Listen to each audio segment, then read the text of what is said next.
From Mayberry to Hollywood, the Ron Howard story cold open. It's easy to picture Mayberry as a perfect little town.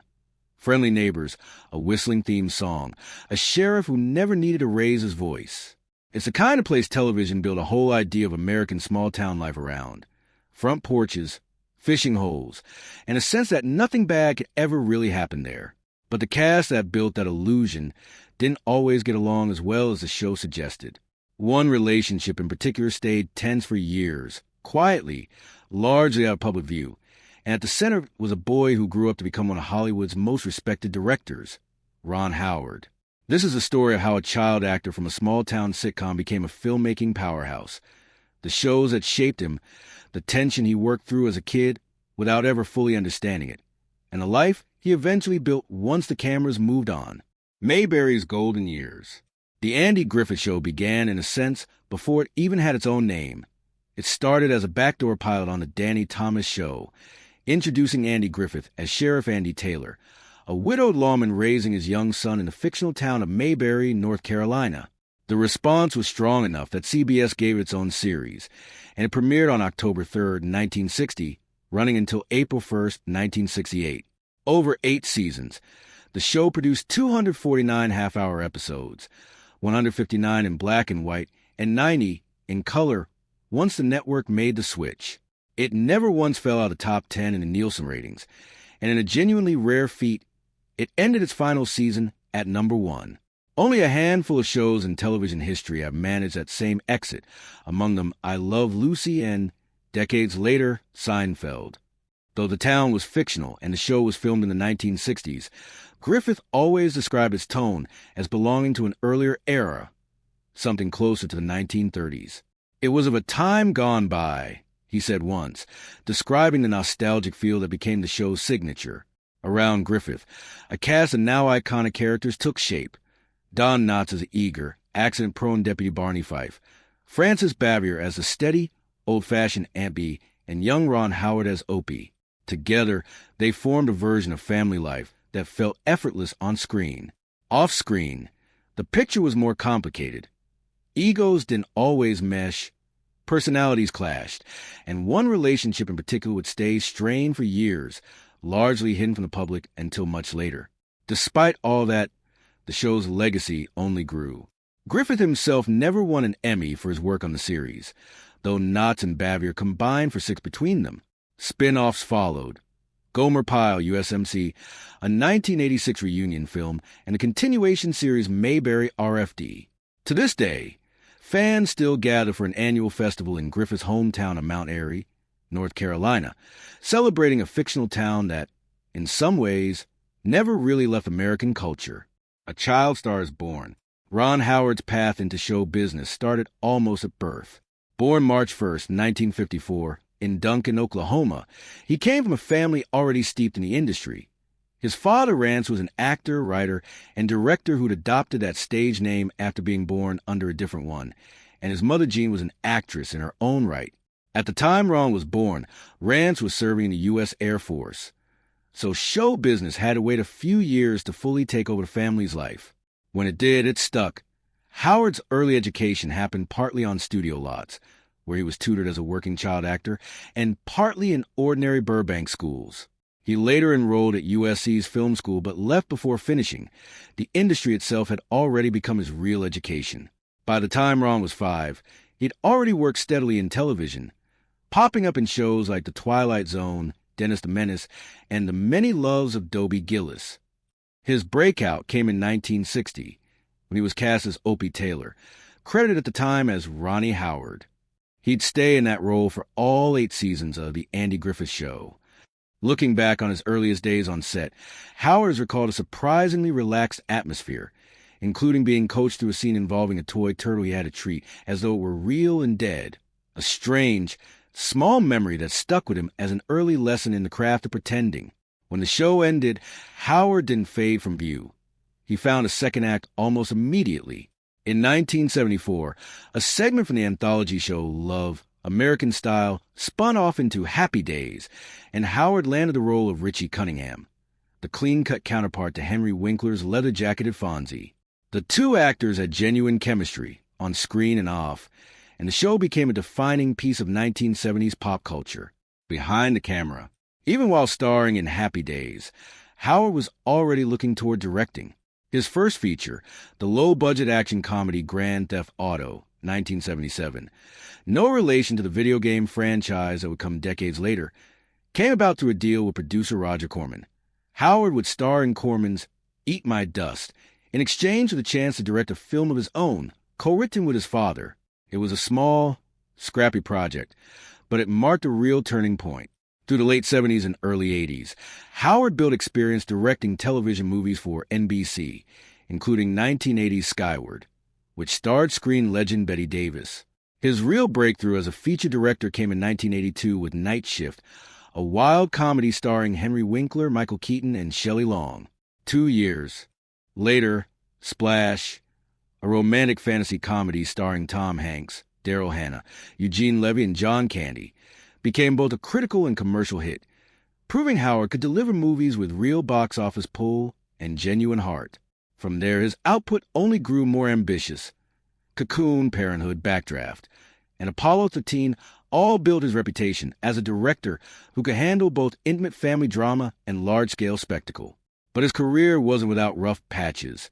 Some of his 1990s films underperformed, and for a stretch, critics wondered whether he'd ever be taken seriously as more than a reliable, crowd-pleasing craftsman. That changed decisively in 2001 with A Beautiful Mind, his biographical drama about mathematician John Nash, starring Russell Crowe, Jennifer Connelly, Ed Harris, and Christopher Plummer. The film swept the award season, and Howard walked away with the Academy Award for Best Director, while the film itself took home Best Picture, Best Supporting Actress, and Best Adapted Screenplay. The film wasn't without controversy, though. Critics pointed out that it left out difficult parts of Nash's real life, including an early relationship and a child he did not support. Howard later acknowledged those omissions were a deliberate choice to keep the film focused on Nash's inner struggle, but the criticism stuck with him, particularly once it began to affect how the real Nash was perceived and treated. Howard has said that was the part that bothered him most, not the criticism of his choices as a filmmaker, but the way it spilled over onto a real person's life, the Bavier tension. Long before any of that, Howard was a child working alongside a co-star who, by several accounts, wasn't easy to be around. Frances Bavier, who played Aunt Bee and who, off-camera, had a very different relationship with Andy Griffith than the warmth their characters shared on screen suggested.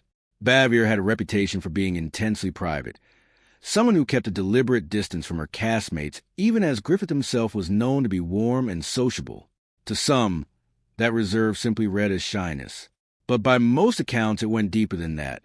She also held herself in production to exacting standards, and that rigidity sometimes made her difficult to work with.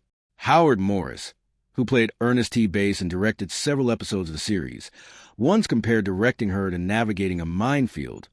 Even a small, routine request, asking her to shift a few inches for a camera angle, say, could trigger real resistance.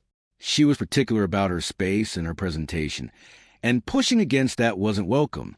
Griffith reportedly tried to smooth things over at one point, showing up unannounced at her home, hoping to mend the relationship. By most accounts, the gesture backfired.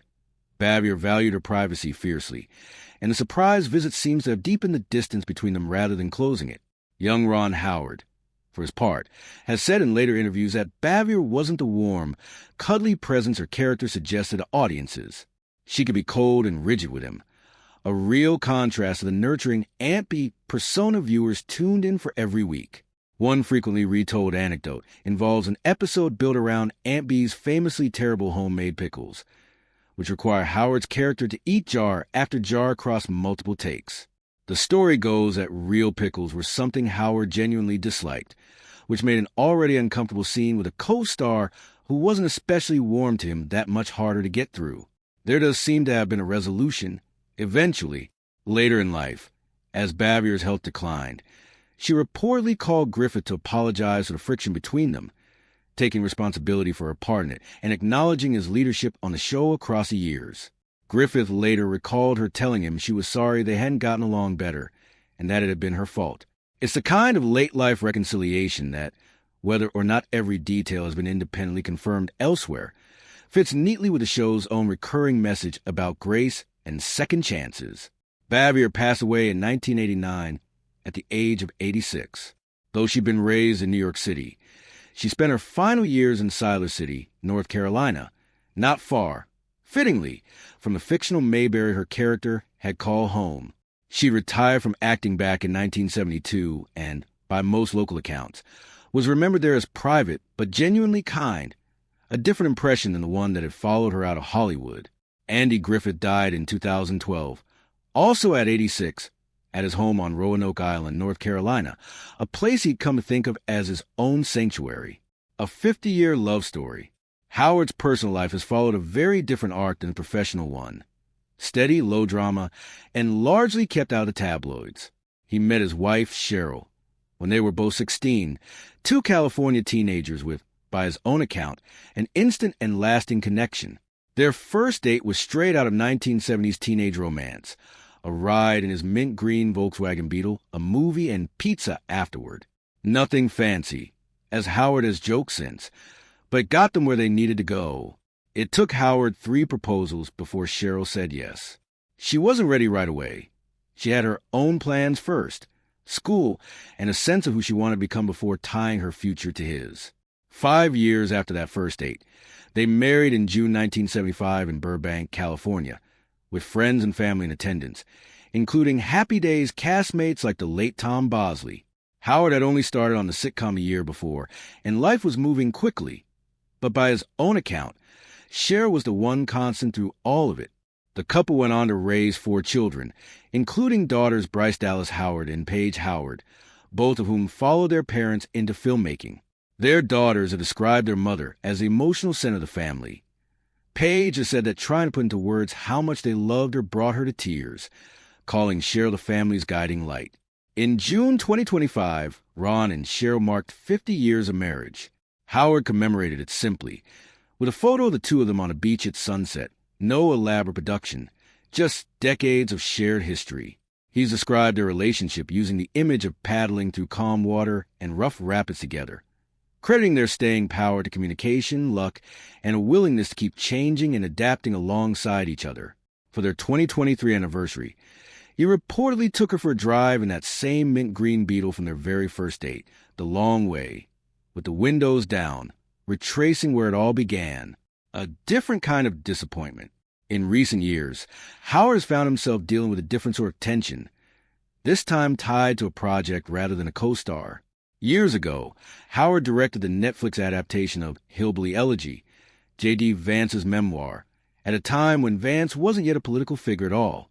Howard approached the material as a personal story about grit and resilience in a difficult upbringing, not as a political statement. Politics simply weren't part of the conversation around the project back then. Since that film, Vance has become a prominent national politician, and his public rhetoric has, by most accounts, diverged sharply from the tone of the memoir Howard once adapted. Howard hasn't lashed out publicly about it. That's genuinely never been his style, even when he's disagreed with critics or been frustrated by how a project was received. But he's been candid, in his understated way, that the shift in Vance has been surprising to watch, and not a welcome one. It's worth being careful here about how these 2 chapters of Howard's life get tied together in retrospect. The idea that his brief, tense experience with Bavier as a child directly shaped how he processed watching Vance change over the years is more a narrative thread than something Howard has explicitly confirmed himself. What can be said with more confidence is simpler. Across nearly 7 decades in public life, Howard has repeatedly run into the gap between how someone presents themselves and who they turn out to be, whether that a co-star whose on-screen warmth didn't match her off-screen manner, or a public figure whose story changed shape once the story stopped being just personal. A career still in motion. What's striking about Howard's trajectory is how rarely it's been defined by controversy for its own sake. He belongs to a fairly small group of performers turned directors, alongside names like Clint Eastwood, Jordan Peele, and George Clooney, who ended up more recognized for what they built behind the camera than for the roles that made them famous in front of it. Unlike most of that group, though, Howard's path started unusually early. He was already one of America's most recognizable child actors before he was a teenager, first as Opie and later as Richie Cunningham, long before director was even part of the conversation around him. That early visibility could easily have limited him. Plenty of child stars never managed to transition into serious adult careers, let alone into directing award-winning films. Howard's route was different, built patiently through small television movies, modest studio comedies, and eventually large-scale, prestige dramas. It's a career that rewards patience more than flash, and by most measures, it's paid off. Multiple Academy Awards, decades of consistent studio trust, and a body of work that spans comedy, science fiction, biography, and historical drama. Closing. From a 5-year-old actor pretending a toy turtle was real, to an Oscar-winning director tackling difficult, true stories, Ron Howard's career has spanned nearly the entire history of modern American television and film.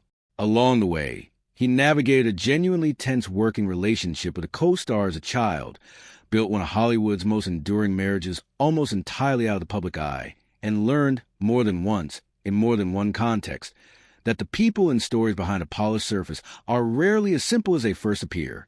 It's a lesson that seems to have followed him from a soundstage in Mayberry all the way to the present day, whether he's put in exactly those terms or not.